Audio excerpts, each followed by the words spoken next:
Welcome, everybody, to a brand new spoiler review episode of X-Men 97. We're taking down episode 9, Tolerance is Extinction Part 2. I almost feel bad at playing the club music ahead of this episode, Mike, because we are about to dive into some real tough stuff here in this episode of X-Men 97. That is Mike Vogel. I am John Rocha. Let's not waste any time. Thanks so much for clicking play on this. Michael, how are you? What are your thoughts overall? X-Men 97, episode 9 here, Tolerance is Extinction Part 2. Well, my first thought is there's never a time where club music is inappropriate. So oh, okay. My apologies. I come from gay culture. We play club music for everything. Fair. I feel like we're a broken record at this point. It was amazing. But this Bodemayo and X-Men 97 have given us multiple episodes this season that could be season finales, and we'd be fine with it. And this one is no different. Had this been the season finale and we had to wait until season 2 to see what was going to happen, I'd be like, I am satisfied. But we get a whole other episode. This is the greatest thing in the world. It's just like it is. Maybe it's not the greatest thing in the world. Maybe that's a little bit of hyperbole, but I mean, it is wonderful. I thought about this morning. I woke up, my alarm went off before the gym, and I know that we all get mad that people spoil things on Twitter right away and people can't keep their mouths shut and people get so excited. But there's also something that makes me very satisfied as a geek when I wake up and know that I can't open Twitter because the entire world of geekdom is as excited about something as I am. Yeah. And X-Men 97 has reached that level where I was like, oh, don't answer texts, don't check Twitter, go work out at the gym, come home, turn on X-Men. And it fully satisfied. I think that the action was insane. The story is fascinating. The moral dilemma at the center of X-Men could not be more in the forefront. And the Easter eggs were awesome. Like it was firing on every cylinder that as a geek who loves the source material, loves these characters, but loves to see new and exciting ways of interpreting that stuff, it's doing all the things. Yeah, I would agree. It's fascinating because it goes back to the core of what has been the battle between Charles and Magneto, right? This idea of we're the future, Charles, not them. This idea of like, okay, but no, we've got to live together. We've got to work together. But the other side is like, no, because one side wants to destroy us and wants to eradicate us.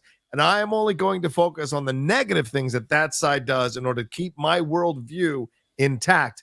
The other side is, no, you've got to look at the positive and the negative. The negative is the exception. The positive is the rule. They do want to work together. They're just afraid of us. We can figure this out because that's what I need to believe for my world narrative to exist. And we see that since the beginning of the X-Men with Charles Xavier and Magneto, and it really came to the forefront rather in this episode, which I really loved and enjoyed as well. But there's so much that was going on with Bastion, carrying his mom, crying, all of that, saying it's finally quiet when really the world is about to explode because it's been sent back into the Stone Age. We only have 12 hours to solve this issue. So there's a time clock on this situation here.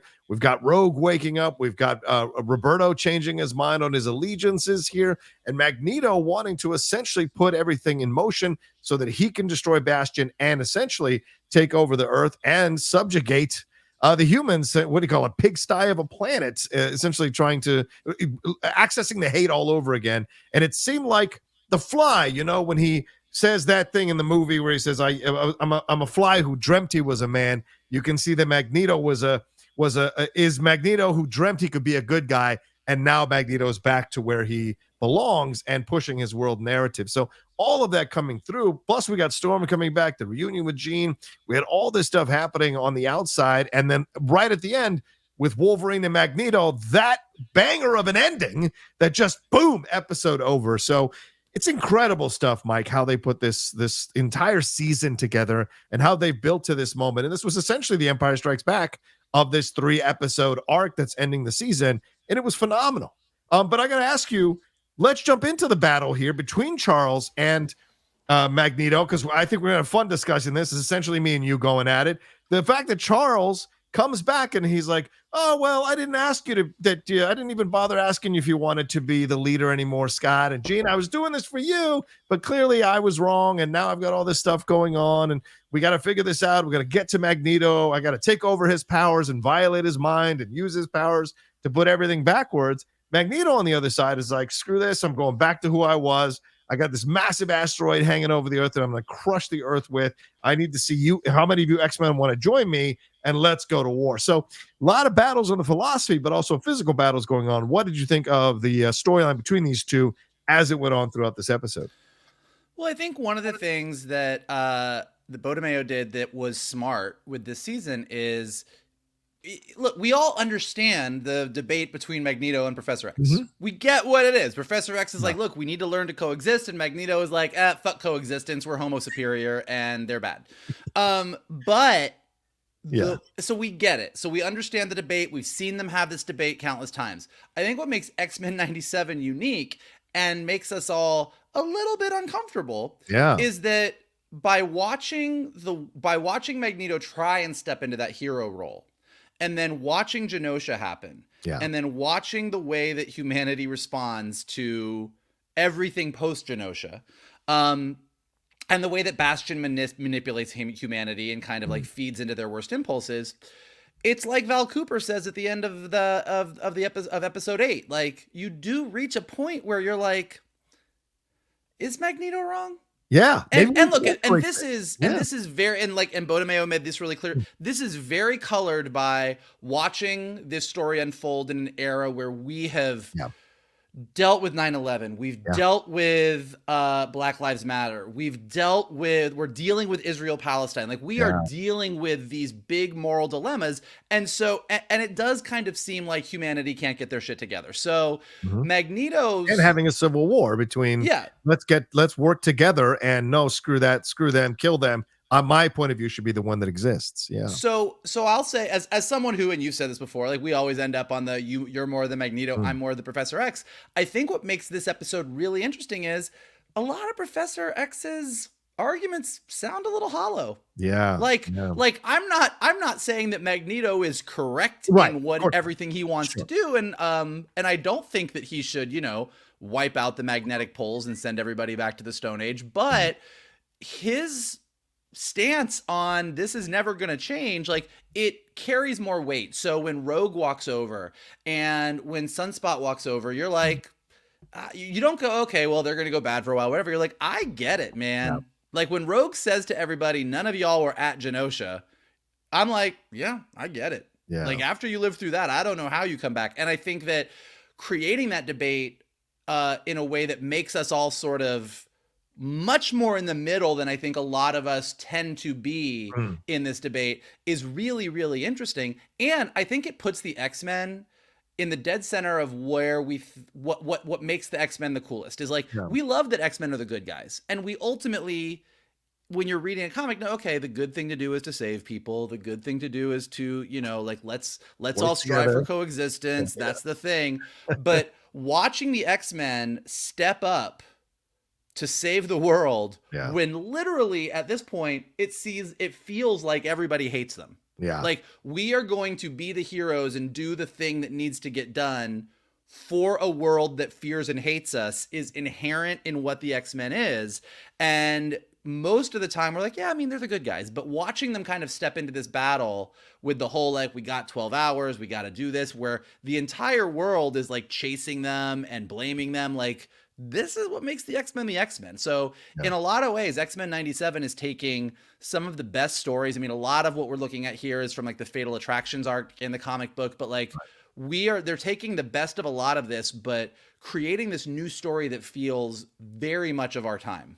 Yeah. I mean, I think that's what excellent point you make at the end, Michael. It feels like it's been updated for 2024 while still respecting the bones and the foundation of what made it a great run and great characters and great creations there in the Marvel universe from the comic books. So I love that, because yes, nowadays Professor X is more, how can I say this, utopian, idealistic point of view. We've clearly seen for centuries how humanity treats others, treats people who are different, treats people who seem to be radiating superiority, who are afraid to be left behind, afraid that they don't have the tools that other people have, angered at people who are richer than they are or more successful than they are. And that's where the cult leaders breed. That's where the cult leaders find their followers. That's where the people who are disenfranchised, who are upset, right? That's why Roberto and Rogue go. Rogue's coming from a place of anger and revenge because of Remy's death.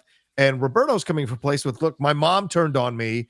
How can I trust anybody? I'm in this place where I don't even love myself for being a mutant. So I'm easily manipulated to go into an extremist's point of view, like extremist leader's point of view. I will follow him because I need strength. I see strength. I'm going to co-opt that strength. And that happens, unfortunately, with a lot of young people, which is why these cults and these movements find fertile soil in young people as well. And the idea of like the X-Men coming together, I think there's a little bit of a subtle thing working all the way down at one of the lower levels here, because certainly there are people who feel in this country like they've stepped up to save this country when other people haven't. And by that, I mean, I'll make a little bit of a connection here.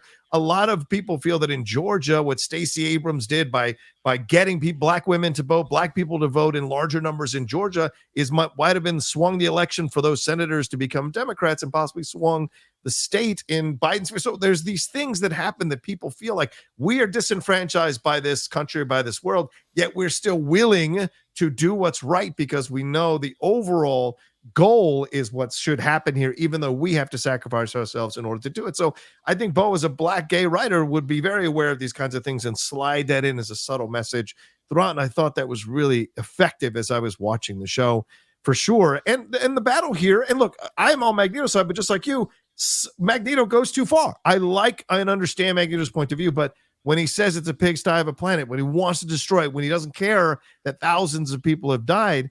And this is all ironically, Mike, because humans and mutants did work together. And that's what led to the deaths in Genosha, with Cooper and the UN working with Bastion. They didn't know Bastion was going to do in Bolivar Trask. They didn't know Bastion was going to do what he was going to do, but Bastion did it as a mutant, killing his own kind in order to cause all of this chaos to happen. So it's a fascinating exploration of these points of views. I mean, look, it's like, but where this show is really well written is like, look, yes, we can all agree Magneto goes too far. He pulls Asteroid M out of the ocean, is hovering above the thing, and says, "All right, fuck everybody. I'm gonna let the magnetic pulls of the Earth just go." That's a little bit of an overreach, but the reason that this show is so good is because at no point does Magneto say anything that doesn't make sense. Yeah.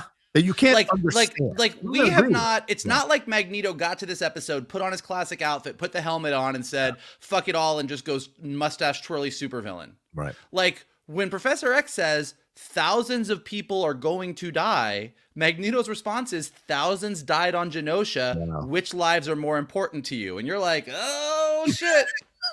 Which lives matter? Okay. Oh. Like, what? Yeah, which lives matter more? And so, when he's saying to the X-Men, to your point about Sunspot being a little bit disillusioned and Rogue still dealing with the grief of Remy, like, yes, that's what leads them over to Magneto's side. But it's not like he's like, in very basic, stupid comic book writing, you would get to this point and he would be like, join me and you can have the power and like you can get your revenge. He's like, hey, this isn't going to change. Yeah.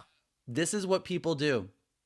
And we can either put up with it, and Professor X over here is just going to say to you, keep turning the other cheek. Keep turning the other cheek. And when Rogue goes down, oh, what's going to happen next? Is Jean going to die? Been there, done that. Morph was on the team for 30 minutes before he died, which was literally correct since he died in the first episode of the X-Men series. True. So like when she's going, I don't want to watch all of you die, like nothing that anybody says here at any point feels like it's reached into that arch villain territory. And that's where this show is amazing. And that's why X-Men is amazing. Yeah. Because at its best, this is a moral quandary that, again, you just have to turn on CNN right now and see that this is a moral dilemma that we are still struggling with to this day. And so watching it play out in this way, there's something thrilling, upsetting, thought-provoking, And then we get a bunch of awesome comic book action that we're going to talk about in a second. Yeah, all the things that make great art great is what you just highlighted, Mike, for sure. Yeah, let's get into the action. A lot of battle sequences here. Certainly getting to see the old costumes, the old school outfits. That was pretty awesome to see on the X-Men there. Having Nathan and Scott have a little father-son moment, and he tells them to go kick some ass there. And they're all going into this battle, and and Scott leads. Scott's the one who separates them into teams, lays out the battle plans of what needs to happen. We see Storm and Aurora rather coming together there, reuniting their sisterhood, but then going out into battle with Forge. Storm does, which I think is pretty cool. The teams separate. They do the things that they do. A lot of action sequences and battle stuff. What did you think of the fight sequences? What did you think of the pacing of them? And, Sinister and Jean, that also goes down throughout that battle, leading to Nathan, controlled by Sinister, killing possibly remnants of his own mom within Jean. So what did you think of all these battle sequences? And we'll leave the finale for the finale of a separate discussion, but overall the fight sequences, Morph turning into Hulk and stuff. What do you think of this stuff? Well, I think you can't talk about what makes the action scene work without talking about kind of some of the stuff that you were talking about. That leading into this action scene, you have that confrontation between Cyclops and Professor X, where he's like, "Why did you choose Magneto over me?" And he's like, "I just wanted you to live your life." And then, you have that moment with Scott and Nathan where Nathan is like, "Jean's not my mom." And he's like, I'm confused about it too, but her and Madeline are both powerful. Like every single person, you sort of have these moments, even like, Jubilee burning up Roberto's card. Like all of these little moments just give you these little reminders of here's what's at stake for everybody. Yeah. Here's what everybody's dealing with. And so you sort of lay the groundwork from a character standpoint of what's important to everyone. Even that great moment when Scott and Jean see each other before they take off on the blue and gold teams and have that moment together, and you're like, all right, these two have been through it this season, but they're good. Like these two are good. And just having the blue and gold teams is cool as like a cool, like, yes, the classic costumes are good, but kind of splitting them up into the blue and gold teams, like from the comics. I particularly also love, just sidebar, seeing the super cheesy, stupid Wolverine motorcycle toy in the hangar with the claws on the front that makes no sense, but it was the toy that like a bunch of us had when we were kids. But so then going into all of that and kind of understanding the stakes that like this team has to go in and stop Bastion so that the Prime Sentinels don't go back online. And then we're going to go convince Magneto, hey, don't let the Earth completely fall apart. Right. And then the whole episode just turns into epic mutant action. Yeah. Sentinels, Some of the highlight, like, look, Storm coming back. I forget exactly what the phrase is, but whatever it is that Storm and Jean say to each other is just such a perfect line where like Jean is like, don't let them mind your weather or whatever. And she's like, don't let them weather your mind. The weather mind thing, whatever the line is, it's a perfectly brilliant line.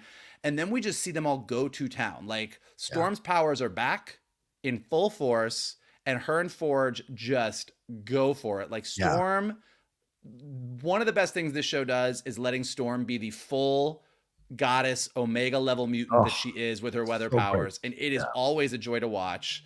Morph turning into the Hulk, not on my bingo card, but watching Morph do Morph smashing and Morph and Jean doing a pretty good imitation of a fastball special. Instead of Wolverine and Colossus, you got Jean telekinetically slamming Morph around as the Hulk as he takes out Sentinels. Yeah. Beast using a Sentinel's hand to bitch slap another Sentinel, which was just like, mwah. Like it was just amazing to watch. And then the Jean and Mr. Sinister fight, again, great from a visual standpoint, like the animation of Mr. Sinister sort of going into the shadows and coming around and him being able to go toe to toe with Jean, but then him sort of offering Jean this whole, I know that what you have been stressed out about this entire season is where do you end and Madeline begins? I can tell you. And Jean being like, I don't care. I'm going to pelt you with bowling balls. Yeah. Like it was just, the action was insane. It was absolutely, it's like for a show to be able to sort of create these moral quandaries and have these like very soapy character moments and then just switch over to full action and really just let the animators go to town. Like it was a joy to watch. Yeah, I agree. It's almost like what the that line between them is like what my mind on my money and my money on my mind kind of reversed. I thought it was great. I thought there was a nice little element throughout. I loved the exchange with Scott and Nathan as well, as I alluded to, and the allusion to the black leather from the X-Men movies, which I thought was a lot of fun to see as well. And you know, you talk about failed attractions. That's an interesting storyline to explore, and I like that they touched on it. Where is it going to lead to? I got questions. You got the DeMayo's Diner, which is a nice shout out to Bo DeMayo there, but also Roberto's card says 1 Claremont Avenue, which is probably a shout out to Chris Claremont there. So probably these little Easter eggs that and you said the Wolverine motorcycle. These are nice little things that are just thrown in there, but they feel organically a part of what you're watching, so they don't necessarily stand out. But if you catch it, it's fun to catch. And as you said, the separation of the blue and gold teams for people who, you know, watched the series or read the comics, you know, these things happen. And so it's fun to see the way this goes down, but they don't default into too much of they don't default into the, how can I say this, cheesy comic book type fights that you see sometimes in the animated shows. There are stakes here, and there's brutality here, and there is, even with the jokes of the Beast, you know, the sound of one hand clapping and all of that. These are fun little moments. Forge and Storm having their back and forth, I think is really cool.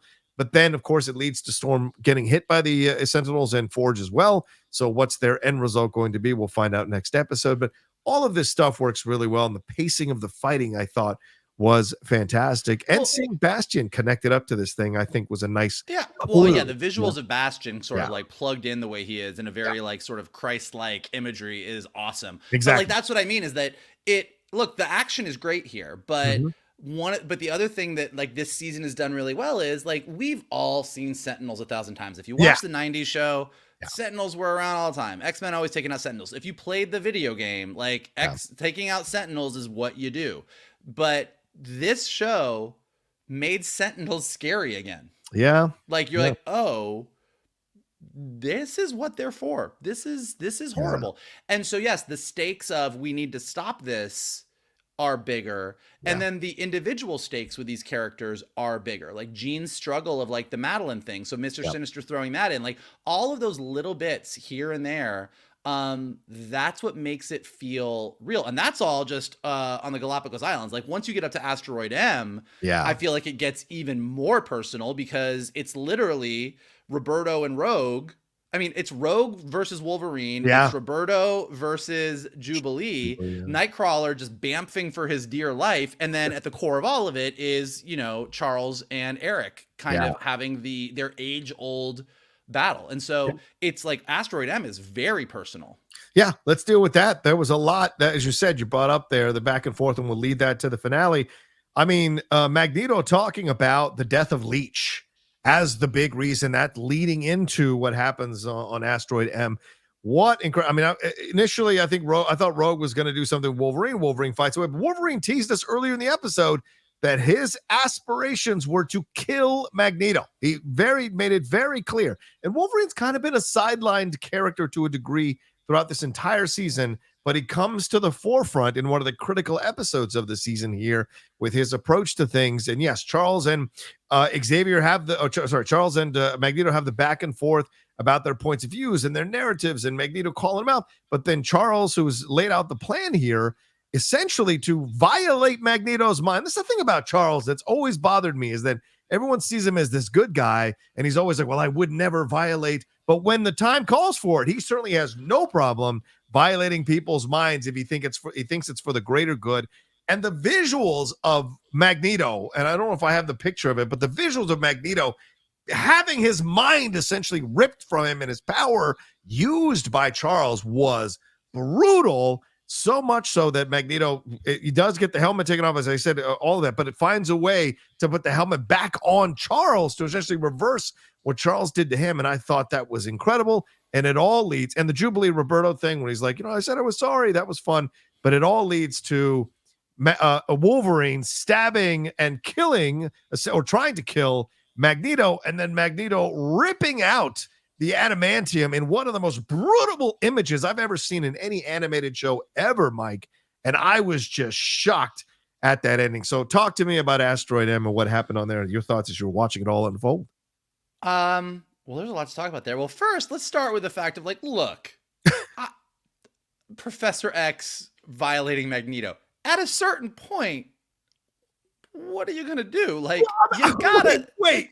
Are you saying it's okay to violate a person's mind if you think it's for the greater good? I'm not. No, that's here's what I here. I'm not gonna comment on that. But look, we talk about this a lot. Like when it comes to like Superman and Batman. One of the things that makes Superman and Batman amazing and interesting is they don't kill. Yeah.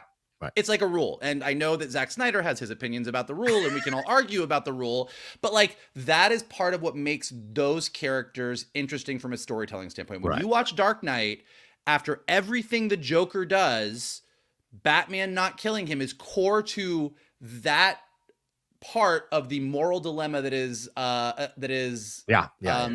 established in comic books. Yeah. The X-Men are interesting because you're putting them in these situations where they've just been pushed to the limit. And the X-Men are interesting because they're contradictions. Rogue is Rogue, and she's a hero, and she tossed Bolivar Trask a few episodes ago. And I know people are all saying online, oh, it's because she like absorbed Henry Gyrick and she's not herself. I think she was herself and she's dealing with grief. Like I think that was Rogue. I don't think that there's a get out of jail free card where you're like, oh, Rogue was really taken over by Nimrod. Like I think that was Rogue, and I think that's what's interesting. Similarly, Agreed.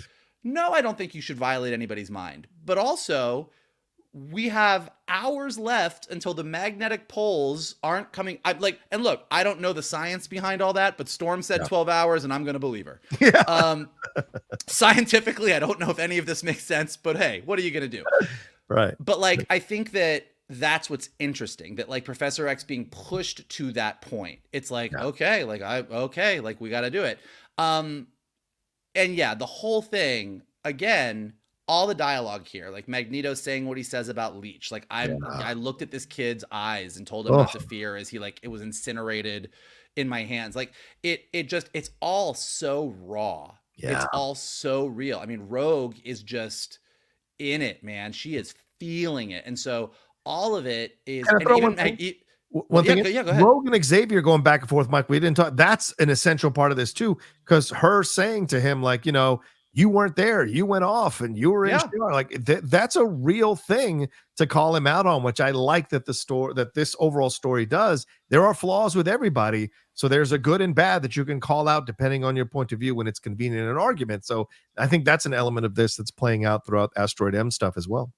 Yeah, and I think that, so like ultimately the plan being, look, we got to get that helmet off, and I'm going to take control of Magneto. Is like, send Wolverine in, have him do what he does best, have Magneto toss him out. Like, the whole thing is really interesting. But then to intercut it with the Jean and Cable stuff, where Mr. Sinister reveals that he can control Cable, and then Jean calling Scott down and kind of telepathically being like, I just want you to know I love you because I ain't going to make it. And so then Scott blasting Professor X and being like, hey, they need more time. Like all of it is working in conjunction in a way that like, you're just like, oh God. Like, it's not like everything is tied really, really closely together. And then with Magneto, then when Wolverine stabs Magneto and you see those claws come out and you see blood on them and you're like, oh, this just got real.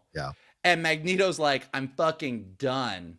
I'm just done. And this is all pulled exactly from the Fatal Attractions arc in the X-Men comics, where it wasn't Magneto was like, we're done. Colossus joined him instead of Rogue. But like, so it's a little bit different, but a lot of this stuff is pulled from the comics, including Magneto ripping out the adamantium from Logan. And yeah, like that is a thing that it's, you know, it's been talked about in the comics. We've seen it in the comics and we've never quite seen. I mean, I think the closest we got to it would be like in the first X-Men movie, where Magneto sort of grabs Wolverine and he was like, does that metal go all the way through your body? But he didn't go as far as Magneto went here. And again, not that we crave blood. This is the same argument as Invincible that I get into with people. It's not that we're not a bunch of bloodthirsty, violent, obsessed people who just love to see violence. But I think the reason that we get excited when there is violence in comic book, in animated shows like this, is we all grew up, well, if you're a certain age, you grew up in that era where, you know, every time GI Joe shot Cobra out of the sky, you saw parachutes. Like nobody was ever allowed to get hurt. Star Wars. Nobody was ever Stormtroopers allowed to can't die. shoot. Yeah, Yeah, So like there's always like it's yeah, kind of low stakes. yeah. And this kind of takes everything right into high stakes territory. I agree. And I still don't know what's going to happen. You know what I mean? Like we kind of end on this. Logan's got his insides floating on the outside. Yeah. Magneto is stabbed but not down, and still the magnetic poles are not fixed. Yeah. And meanwhile, Jean and Cable are going at it. Cable's controlled by Mr. Sinister. They haven't gotten the collar around Bastion's neck. So Yeah. we've got a lot left to do. And again, what's more interesting to me, like relatively sure they're going to beat Bastion and, you know, we're going to get the Earth back in shape by the end of next week. But the aftermath of this, aftermath of what this has done to the team, what this has done to Professor X's dream, what this does to Magneto, and what this does for human mutant relations going into this next season, like, yeah. And where are the Avengers in all of this, right? Because we had Captain America teased a couple episodes ago. So certainly the Avengers are watching over this. And like Captain America, Cap told Rogue, like, we're not ready to intervene yet. Boy, this sounds familiar. We want to see how this all plays out before we figure it out, before we decide what we're going to do. And that's not exactly what Cap said. I mean, he kind of said that. I mean, you want to fudge the details, that's fine. But it essentially said that he's waiting to see, because I don't want to send the image of me going into Mexico and doing certain things. So I get it, you know, the big blue Boy Scout, just like Soups. But like this thing at the end, though, Mike, we got to talk about this Magneto and Charles thing. Some people are speculating that this is essentially the introduction of Onslaught, which is the villain that's the combo of Charles and Xavier into one, because of what them slamming their powers together. It creates this villain, and this may be the fallout that we get going into the second season, that he could be a villain that emerges here, that is the overall main villain, as the Avengers and X-Men are having their issues with each other, which I imagine is going to happen at some point as well. So it's a fascinating thing to already be laying the groundwork, because Bo wrote both seasons together. So clearly he wants us all to be one massive arc overall. Do you sense that that's where we're going? I mean, I think we talked about this a few weeks ago. I mean, Onslaught's interesting because Onslaught is kind of a big, scary villain that kind of like was a whole like through the whole Marvel universe comic book arc. Like it was in all the comics. But ultimately, it's like, oh, the psychic energies of Charles and Eric have combined to create this epic mega monster. And that's really interesting from like here's a big boss that we need to battle. Yeah. But I don't know that it's as interesting as the moral dilemmas that we've been building to here. So I think that there's look, I trust what they're doing creatively. So if they go down the Onslaught road, I trust that will be something that'll be really interesting and they'll do a good job with it. But and it does seem like there's definitely the possibility of that. You know, a lot of people are talking about Avengers versus X-Men, which was another big thing that happened in the comics. To your point about, we've seen Spidey, we've seen Cap, the Hulk has been mentioned, Morph turned into the Hulk, Silver Samurai, all these other places. But again, I don't know that we need to, in this show, kind of all of a sudden have the X-Men fighting, you know, Iron Man and Cap and Hawkeye and the Hulk. It's like what they're fighting is everybody hates them.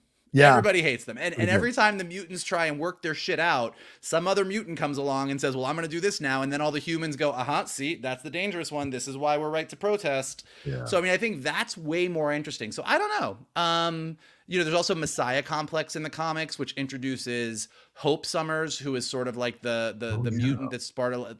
That kind of happened post House of M, where Scarlet Witch got rid of most of the world's mutants. But like, there's lots of things. I mean, if Bo DeMaio has shown us anything in these 10 episodes, 9 so far, but 9 episodes, but by the 10th episode that he's pulled from, you know, we've done the Madeline Pryor, we've done the Bastion, we're doing, like, he's taken elements from so many different things that I think that the next season won't be one thing. It's going to be a further mashup of a bunch of different pieces of a bunch of different great arcs in the comics. Yeah. One last thing, we should talk about the Bastion storyline. Why is he carrying his mom crying? What is she? Is because was she finally eradicated in that battle? And then what is the idea of it being quiet when really the world is absolutely exploding? What's your feeling all of that? Is it that Magneto's EMP pulse like has made the voices die down for him? Like, what's your thoughts on this with Bastion and where are we heading with him going into? I mean, Bastion's interesting because he's a bad guy. Yes, but and look, and when you watch the part 1 from last week, and we get the whole backstory of Bastion, like Bodemayo said online, like he's clearly a bigger fan of Man of Steel than I am. Because the entire Bastion sort of childhood bit of him being in the school, his mom telling him that he's special, like is all very much Clark Kent from Man of Steel just gone down a different road. And finding out in this episode that Professor X went to visit Bastion, mom could have been a founding member. Yeah, like so. Yeah. But like you definitely it humanizes him just a bit. That he cares about his mom. He's crying about his mom. He puts his mom in the bed. Mom is crying. Mom, like it looked like she had tears coming down her eyes. So I think like the whole idea is that all of these people that have been turned into Prime Sentinels, even though they've been shut down, maybe still are feeling things, maybe can still understand, but they just can't do anything. But there's suffering there. Like in the comics, and I think we touched on this last week. In the comics, Prime Sentinels, once you became a Prime Sentinel, you're dead. Right. There's no coming back. Here, there's already been the discussion. I mean, you see Beast sitting there holding Trish Tilby's hand, and the whole idea of how do we disconnect them from Bastion, but even once we disconnect them, how do we get rid of this nanotech that's inside of them so that they can't turn into Prime Sentinels anymore. So that might be a thread that kind of we pick up on that wouldn't have been from the comics. Cause like I said, in the comics, Prime Sentinels were just like, nope, that's a monster. We can kill it. Here, the whole rehabilitation of Prime Sentinels might be something that we're dealing with in season 2. And then as far as the quiet, like Bastion's a technopath. Yeah. So once Magneto sends a pulse throughout the earth and the magnetic poles ends up like kind of like sending every city back to the Stone Age and there's no power, it will be very quiet for Bastion. I mean, and they kind of make a point of it that like the things in this episode that are electronic, like Forge's leg, Forge explains to Beast like, oh yeah, I put a pulse thing around that so they can't do it. Like when the Sentinels are all flying, Morph is like, why are these working? And it's like, oh, Bastion is controlling all of these telepathically. They're not running on electricity at this point. So there's no electricity. So for Bastion, it would be pretty quiet. Yeah. And you can't ignore, I love the fact that they left that in there, that they changed that from the comics, Mike, that they didn't make it like once you went in the human sentinel route, you were essentially done as a human being. I like this idea that they're essentially deprogramming people from believing a certain thing or being a certain thing. I mean, you can't ignore the hints here that normal people that you know all of a sudden become these human sentinels out of nowhere because of being triggered or being turned on or whatever by Bastion. So I think there's something I think there's a messaging there. This idea, like underneath all this, they're still human beings, whatever they're saying or believing or whatever narrative or conspiracy or whatever philosophy that seems extreme that they're believing. Underneath it all, if you can deprogram them, if you can get to them, there's humanity behind it. And as we see with Jubilee and Roberto in those opening scenes, all those human beings running after them into the alley, cornering them, saying, you thought Genosha was bad, just wait. That's all fear. And I think that's the predominant thing as you're watching this whole season is the fear being driven by fear. So many of these characters are driven by fear, human or mutant, are driven by a future fear or a fear that's there that they have in their minds of what might happen to them. And that's what I think Bo DeMayo's overall point seems to be here, is that we've got to find a way to stop being driven by fear, or else this could be our future. Well, and it's a never-ending battle, you know? And look, as we wrap things up, it's like, that's the thing, is that they've done a great job in this season, as I said at the beginning, of Magneto's argument is a justifiable argument, and Professor X's counter to that does feel very hollow because we, in watching these episodes, have lived through this trauma. Like we all watched episode 5 and we all went to Twitter and went, the fuck did we just watch? What? So we, in effect, have gone through a trauma that makes us all go, Magneto maybe I would get on that asteroid too. And Professor X doesn't sound great, but at the end of the day, and kind of to what you're saying about fear,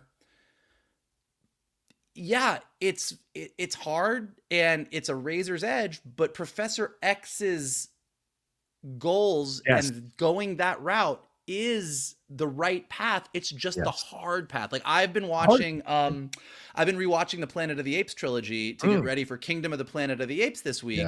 And I watched Dawn of the Planet of the Apes, and this is right out of the end. Like at the end of Dawn of the Planet of the Apes, the Caesar's basically like, I thought we could do this. Yeah. I thought humans and apes could make this work, but we're fucked.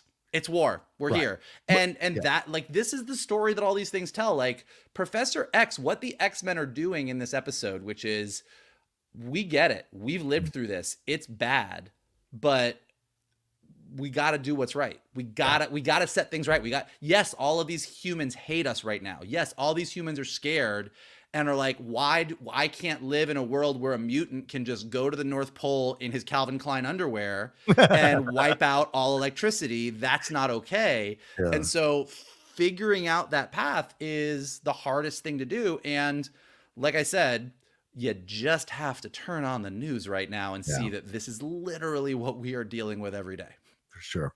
All right. Well, that's our spoiler review. And yes, we went a little bit over the actual episode, but there was a lot to discuss here. There was a lot that happened in here. So we hope you were entertained and maybe a little bit educated on our points of views and the things going on in the X-Men universe that sparked more conversation in your minds, of course. And we appreciate you hanging out with us. Michael, what do we have to tell them about all this? All right. Well, if you want to follow us on Twitter, you can do so at Geek_Buddies, on Instagram at _Geek_Buddies. If you would like to follow Mr. Rocha, you can do so at The Rocha Says. If you would like to follow me, you can do so at MKToon. And then while you are doing all those things that you would like to do, we would also like you to smash that like button below, subscribe to Johnny's Outlaw Nation page, leave all your comments below. A lot to talk about here. What do we think's going on? What do we think's happening? What do we think they're setting up for season 2? What do we think of this Professor X Magneto argument that has withstood the ages? Let us know below. If you're listening to us on a podcast, leave us some stars and comments so we go up in the rankings and more people can find us. And as always, the best thing you can do is retweet this video, post it on your socials, send it to your friends, and tell them to hang out with your buddies, the Geek Buddies. There you go. And speaking of which, we will have our main show later on this week, and join us next week for the spoiler review of X-Men 97 episode 10. Tolerance is Extinction Part 3, and perhaps we'll be going live so we can all talk about it and detox from this incredible season of X-Men 97 and talk about it all. All right, thank you so much, y'all. Take care of yourselves, be well, and we'll talk to you next time with another brand new episode, another brand new spoiler review here from the Geek Buddies. Hey!